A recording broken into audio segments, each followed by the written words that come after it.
Video शुरू करने से पहले चैनल को सब्सक्राइब कर लें और बेल आइकन का बटन दबा दें ताकि आपको आने वाली सारी वीडियोस मिलती रहें। अस्सलाम वालेकुम दोस्तों, मेरा नाम अरसलान खान है।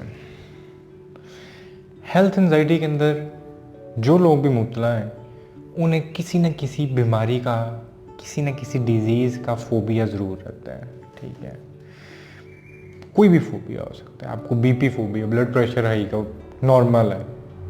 हर दूसरे तीसरे इंसान को जो हेल्थ एंजाइटी या हाइपोकॉन्ड्रियक है ना, तो उसको ब्लड प्रेशर का इशू रहता है। हर वक्त तो कॉन्शियस रहता है, मेरा ब्लड प्रेशर हाई हो रहा है, ये हो रहा है, वो हो रहा है।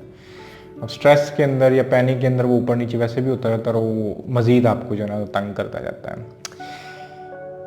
कैंसर उसका होता रहता है, आपको फोबिया। ट्यूबरक्लोसिस, टीबी का बहुत रेयर है, क्योंकि मेरे साथ खुद गुजरी है। मैं कुछ 6-8 महीने जो है ना ये टीबी की दवाइयाँ खाता आ रहा हूँ, क्योंकि मैंने ये इसकी वजह से ना, गर्ड की वजह से, तो ये ना वो कफिंग मेरी जो थी ना वो रुकती ही नहीं थी। ठीक है, उसको बोलते हैं एसिड रिफ्लक्सेस जो है ना, वो आके लगते थे। मेरी थ्रोट हर वक्त इरिटेटेड रहती थी, खांस के बुरा हाल हुआ होता था। और ये था कि वो एक डॉक्टर ने मुझे जो है ना लिटरली लिख के दे दी थी कि आप ये टीबी की दवाइयाँ खाओ बैठ के। वो खाता रहा बैठ के, कोई असर ही नहीं हुआ। इसी तरह ही सबसे जो मतलब जो मोस्ट कॉमन अगर मैं कहूँ ना, जो फोबिया हेल्थ एंजाइटी के अंदर होता है वो कार्डियक फोबिया है, हार्ट फेलियर का फोबिया। ठीक है, जिसको हम कार्डियोफोबिया बोलते हैं। ठीक है, अब इसके अंदर इसके सिम्टम्स क्या क्या हैं। ठीक है, एक तो हर वक्त ऑब्वियसली एंग्शियस, डर रहना कि बस अभी कुछ होने लगे, अभी कुछ होने लगे, और चेस्ट पेन जाती नहीं है।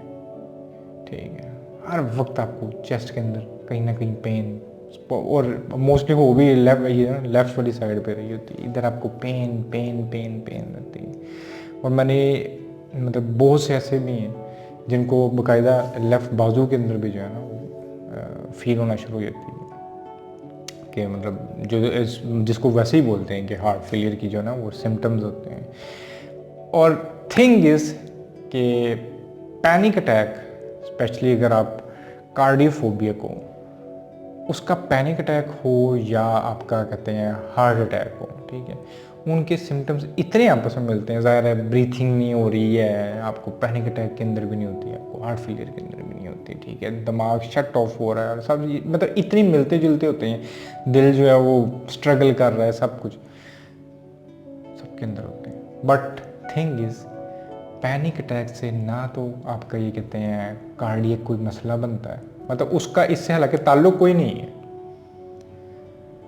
मैं अगेन बोलता हूँ, जितने साल मैंने मतलब हेल्थ एंजाइटी के अंदर गुजारे हैं, जिसके अंदर, और ये कार्डियोफोबिया के अंदर भी गुजारे हैं, तो आप उसी वक्त जाओ, जाके अपना ईसीजी सब कुछ कराओ, सब कुछ क्लियर आएगा। क्योंकि वो इशू है तो है ही नहीं, क्योंकि वो तो खुदा ना खास्ता इशू तब होता है ना कि आपकी ब्लड वेसल्स जो है वो ब्लॉक होना शुरू हो जाए। ये कहते हैं एंग्जाइटी का उससे क्या लेना देना। ठीक है, तो थिंग इज कि ये इतने मिलते जुलते हैं, बट फोबिया डेवलप हो गया हुआ है।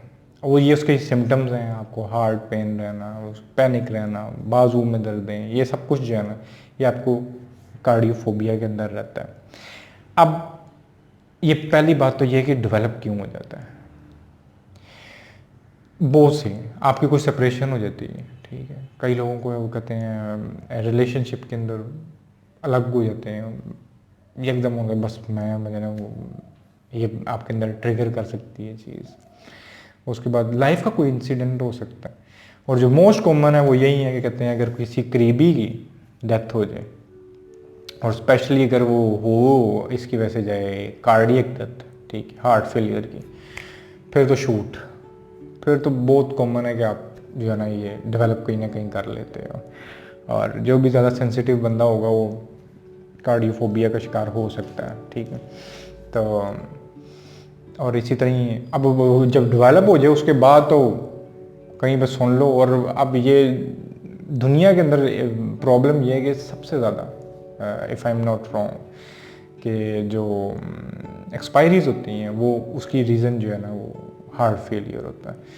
तो इसलिए कभी सुनने में आता है वो जी वो खास स्पेशली कोई आ जाए ना वो कोई जवान जी वो दी होगी बस फिर तो शूट पैनिक वो स्काई रॉकेट चला गया। ठीक है, तो अब करना क्या है इन सब चीज़ों को, क्योंकि ये सारी चीज़ें तंग करती हैं, डराई रखती हैं, हर वक्त डरे डरे हर वक्त डरे डरे, और जितना ज़्यादा डरते जाते हैं उतनी हमारी कंडीशन वर्स होती जाती है।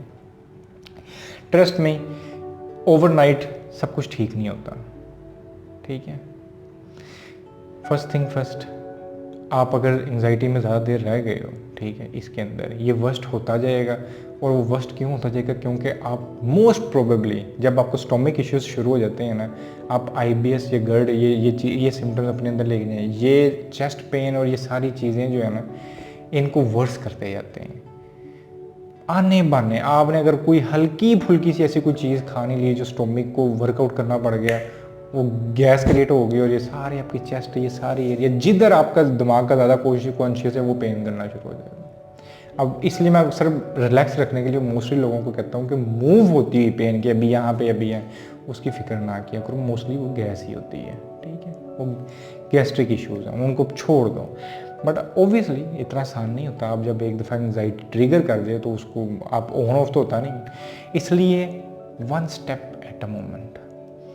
करना क्या है, आपने सोच अच्छा आपने जब ये देखा ना कि अच्छा मेरा ना इसके साथ स्टोमिक का इशू भी है, आपको पैनिक हो रहा है, आपको कार्डियक फोबिया है, आपको लगता है मुझे हार्ट का कुछ हो जाएगा, बट साथ आपने नोट करना है अगर तो आपको स्टोमिक इश्यूज़ हैं, स्टोमिक इश्यूज़ का कुछ करो। ठीक है, GERD है, IBS है, आई नो ये क्रोनिक मसले हैं, बट इन सिम्टम्स को हम इनकी जो मेडिसिन होती हैं उनके साथ रिलैक्स कर लेते हैं।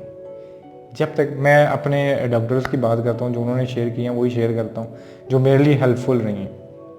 उन्होंने मुझे यही बोला था, एंजाइटी ट्रिगर कर दे, ठीक है, आपको मसले स्टोमिक के हैं या किसी की भी चीज़ के ना वो एंजाइटी की वजह से, बट आपको सिम्टम्स जो डेवलप हो गए हैं उसकी जब आप मेडिसिन करते हो ना आपको वो रिलैक्स ज़रूर करते हैं, तो वो उतनी देर तक ज़रूर लेना है जब तक एंजाइटी नीचे नहीं आ जाती। ठीक है, आप IBS और GERD का कंट्रोल रखें, डाइट ठीक रखें। ठीक है, दूसरी चीज़, ठीक है, आपका ये फोबिया है कि मतलब जो है ना वो हार्ट पल्पेशन और ये सारी चीज़ें, अब इसको आहिस्ता आहिस्ता से कोप करना है आपने, और आप जितना अपना आपको फिजिकली स्ट्रॉन्ग करते जाओगे ना, ट्रस्ट में, ये मैंने खुद करके देखा है, मैं जैसे जैसे फिजिकली अपने को मैं जिम नहीं था छोड़ता, बेशक हल्की सी स्ट्रेचिंग कर रही हो, आपकी जब ये मसल्स हल्के हल्के से जो है ना वो वर्कआउट के बाद वो जब वो स्ट्रेच हुए होते हैं ना, इनके अंदर आपको जान फील होना शुरू हो जाती है। आपका तो ऐसी की तैसी। आपने कभी बिल्डर्स को देखा है, ये जो यार वो वर्ल्ड चैंपियन के इतने इतने उठा रहे होते हैं, वो उनको कोई बीमारी आ भी जाओ बंदा, क्योंकि वो फिजिकली इतने स्ट्रॉन्ग होते हैं कि वो कहते हैं मैं देख लेंगे ऐसी की तैसी, उनको आप घबराते नहीं देखेंगे किसी बीमारियों से भी, क्योंकि आपका फिजिकली स्ट्रेंथ होना जो है ना, ज़रूरी नहीं आप बॉडी बिल्डर बन जाओ, सिर्फ आप हल्की सी वर्कआउट करना शुरू कर दो, आप आहिस्ता आहिस्ता आपका दिमाग जो है ना वो हल्की हल्की सी तेज़ हार्ट बीट को उसको भी कोप करना शुरू हो जाएगा कि अच्छा यार ये तो मतलब मैं कार्डियो कर रहा हूँ उसकी वजह से, ठीक है, और आप वैसे ही थोड़ा सा मेंटली हेल्दी जो है ना फिजिकली हेल्दी होना शुरू हो जाओगे। आपके वैसे ही ये कहते हैं जो मसले अगर ये हार्ट के जो है ना ये वैसे ही नहीं आपको होते, आप हेल्दी रहो, एक्सरसाइज प्रॉपर करो, आपके अंदर ये चीज़ें आपको कोप करने में मदद देंगी। ठीक है, कि अच्छा मैं तो अब ठीक हूँ, मैं एक्सरसाइज कर रहा हूँ, मुझे नहीं हो सकता। ठीक है, आप सिर्फ मैं अगेन कह रहा हूँ ये कोपिंग मैकेनिज्म है। ठीक है, करना शुरू करें, एक्सरसाइज करें, डाइट का ख्याल रखें, स्टोमिक को ख़राब ना होने दें, और ये सारी चीज़ें हैं जो आपको फिजिकली हेल्प आउट करेंगी, आपके सिम्टम्स नीचे आना शुरू हो जाएंगे।